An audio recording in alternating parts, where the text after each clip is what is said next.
Hey guys, this is the ANV Z200.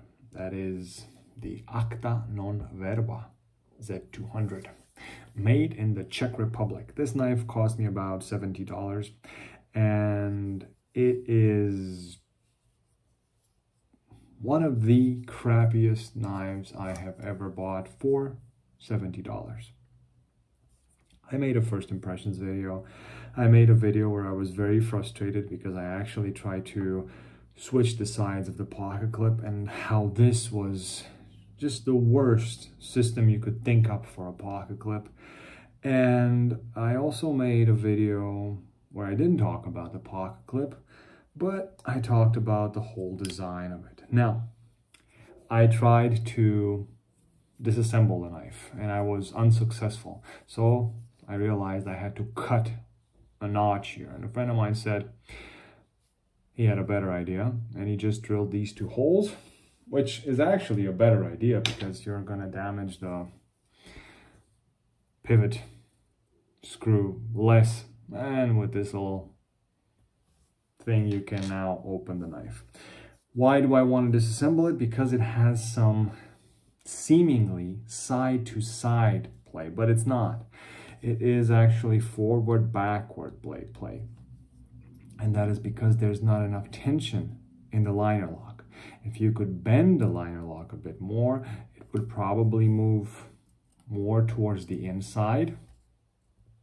And then that forward-backward blade play wouldn't be there. I didn't really put much heart into this, but I said, you know, if I'm going to do it, I want to do it on camera. My other ANV knife is the A100. I got this as a gift from a friend, and I did play around with the steel. Sharpened it at 13 degrees per side. Did some cardboard cutting, sisal rope cutting. I did a lot of hard wood whittling, and it did okay. So the steel, for my liking, I would say is okay. I did compare it a bit with the Magna Cut from Hogue, and I would say it did comparable to that. So, but that is the only thing that is okay with this knife. The rest, just like with this knife, it's mainly marketing. So, without further ado, let's take this knife apart. Now, I think I mentioned this before. The odd thing about this knife is a T9.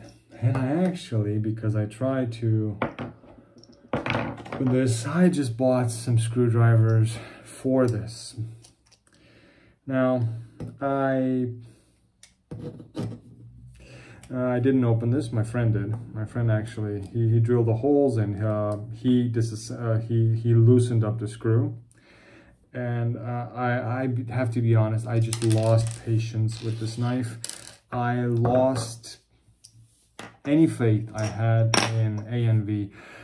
I rode them about 4 times, and I think it was the last time that they actually answered and told me to just send the knife over to them, they will fix it. And you know what, at that point, I just, like I said, I lost all interest, and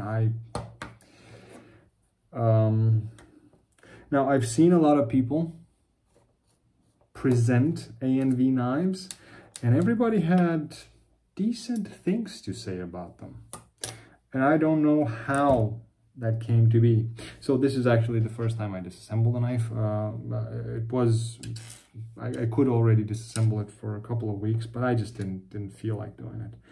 For me, this knife is a lost cause. As much as I liked certain features of the knife, I think they just didn't put any real interest in these tools. That is just my personal opinion from my own experiences. I did sharpen the steel. I lowered the edge angle, and I'd like to also take it apart now. Whoa! I don't know why this doesn't come out. Huh. Now that is weird. This does not want to come out. Doesn't matter. It has what it seems like 2 silicone washers. 2 silicone washers, which are drilled out. And just take a look at them. When they cut these out, they did a very poor job, in my opinion. I don't know. Like I said, this is probably the last knife that I bought from ANV.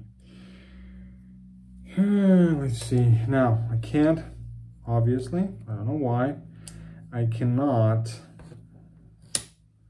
I pressure fitted this in here.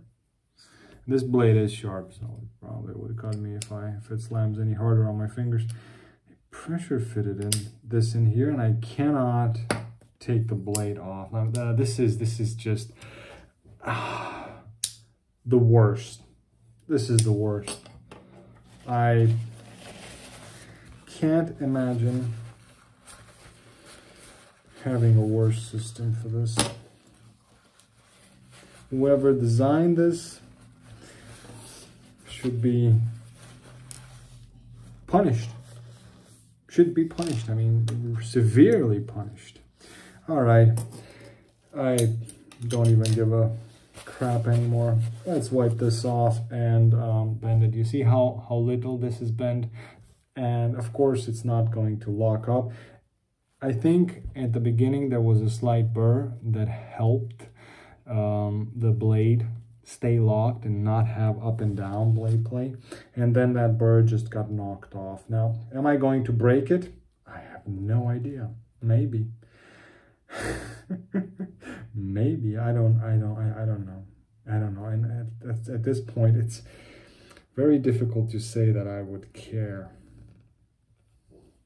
I'm going to try to go slow, but this is just, I mean, and the way that this pocket clip is attached here, I mean, who the hell came up with this system, man? I don't know. I mean, you can just take a look at some other knives, okay? Look at this. Real steel G-slip. Pretty easy system. It's not as ultra deep carry as this one, but maybe that's a good thing. Maybe that's a good thing. Because this one being so ultra deep carry, it really gives you some problems. Oh man. Okay, so apparently this steel is heat treated because it does have quite a spring to it. You know, it's very springy. It does come back, and I don't know how elastic it is, how much I can bend it until it breaks. But I'm going to go slow, so I'm probably not going to keep you here for the whole thing, and I'm just going to show you if I manage to not break it. That is a slim chance, by the way. I'm just gonna... I would like not to break it, but at the same time, I don't really care. I think